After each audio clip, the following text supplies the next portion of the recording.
6 months. It's been 6 months since I was made partly bionic, and this is my next monthly update, and I have got a few truths and some stern messages here in this one for anybody who's following these who might not yet have had a knee replacement.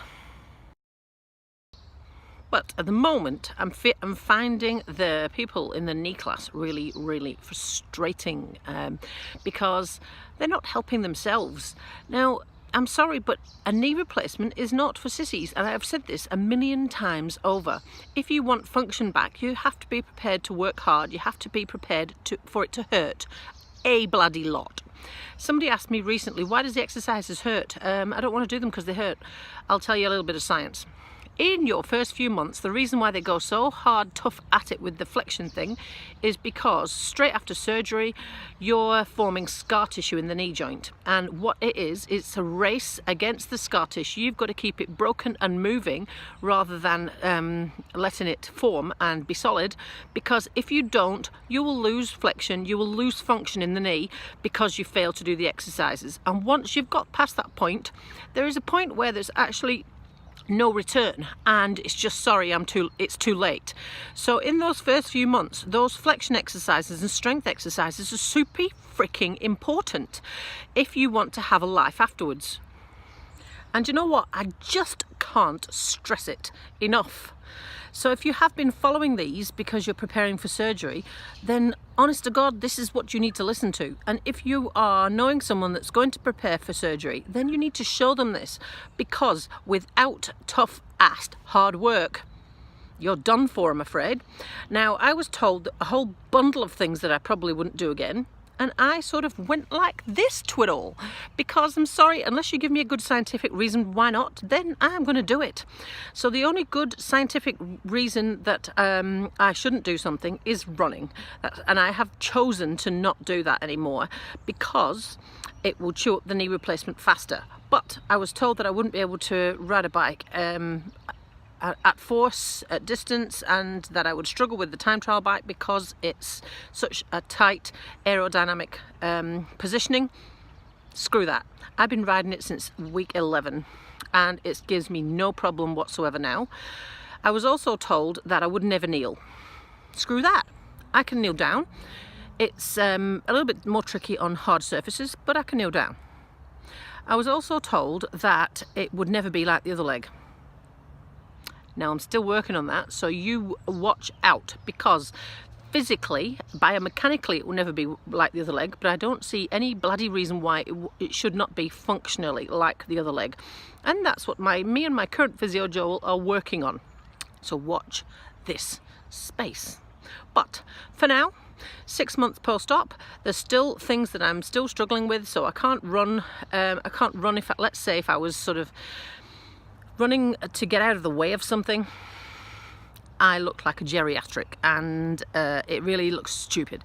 So I need to be able to do that still, and that's the pounding force through the knee, even at short distance, even just once or twice, and that is just a case of building up the tissue tolerance.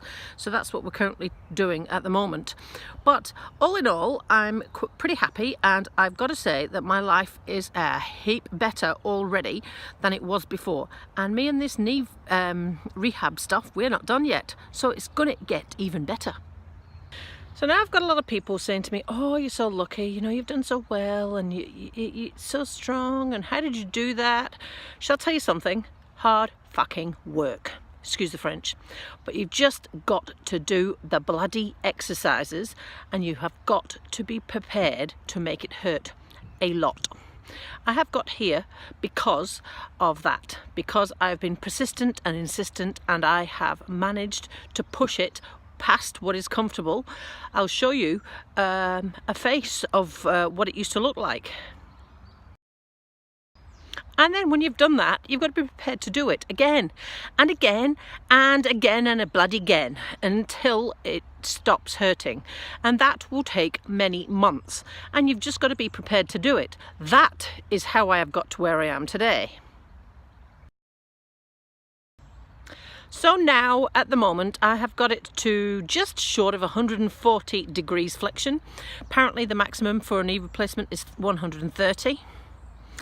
I have also got my cycling back up to about 2 hours. My average speed at the moment is 26 kilometers an hour, which is not too shabby. Still working on the strength exercises, I'm still working on the balance exercises, and now I've got a pistol squat, which is not fun, even when you don't have a knee replacement. So I've got to stand up, sit down off a chair with my other leg sticking out. That is mighty bloody hard. I'm going to have to practice it a lot and cry a lot. But it's doing pretty good. Actually, I did the coastal part of the Huntridge track during the Easter break. Now, we managed to walk 16 kilometers along the coast and back. We did it as a day hike, so we only had as much daylight as there was, and we didn't set off as early as we had originally intended. Otherwise, we could have probably gone further. The hardest part of it for me and this knee was the 3 kilometers along the sandy beach. That was pretty tough. But you know what? I did it. And you know something else? The last time I did the Huntridge track, I needed lots of hefty drugs to get me up and round and over and back. So I'm feeling quite hopeful that one day in the future, not too distant, I'll be able to do the entire Huntridge track again without drugs. On your average week, I'm cycling maybe 3 to 4 times. My goal is a long one once and then 3 shorter ones. But with the weather as it currently is and the limited daylight I have in my working week, I am going to be riding more and more inside the garage than I will be outside. But that's all right. I'm also working on leg strength still on that leg, and I'm able to single leg pedal now, and I could not do this a few weeks ago. It's just the up and over, the sort of 11 to 1 sort of direction that I'm really having struggle with, and the physio's theory to this is muscle shortening. Because I have had such restricted flexion in this knee for so long, he reckons the quad muscle has shortened in the process. So we did a strange bondage type move, and he strapped me to the table and leveraged my leg to get some stretch in the quad, wedges under my knee, strapped my hips to the table, lifted up my chest so that we could get some hip flexion, knee flexion action. It really bloody hurt, and apparently I've got to try and replicate it and do it lots and lots.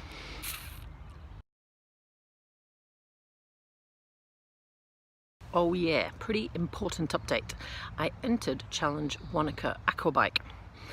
Now that's in February the 15th, 2020, and by then I'll be in the 45 to 49 age category, and it's a 3k swim and a 120k bike, and I have entered it. It's not yet been declared as a selection race, but I've got this arrangement with the race organisers. They're pretty confident that it will be, and I'll get a refund if not. So that is the next massive goal. Now I am pretty confident about this race. What I need to do is work on distance in the legs on the bike and strength to get me up and down those hills in Mount Aspiring National Park. So that is my big news this month, is that I have done that. What I'm hoping is that 8 years after my retirement from triathlon and Team GB, I might just be able to get a Team NZ shirt instead.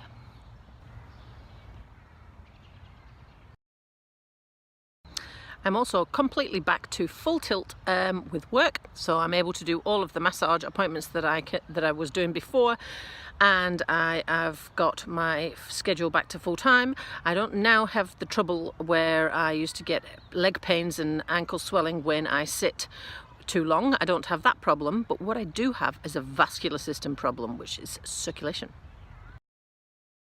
So that means that one calf is still not the size of the other calf. Now that in itself is not unusual, but I've got a varicose vein starting on the back of my right calf, and I've also got some red thread veins on the inside of my ankle, which swells a lot, and I get a lot of cramps. Now this is a sign apparently of vascular deficiency, and the doctor has referred me to the hospital. It can be a side effect of surgery, but he does not think, this is just God-forsaken typical, he does not think that it's bad enough for the public health system to do anything about it at this stage. So, a rubbish side effect of surgery, but I suppose for all the positives I can cope with a tiny small negative because I got lots of them.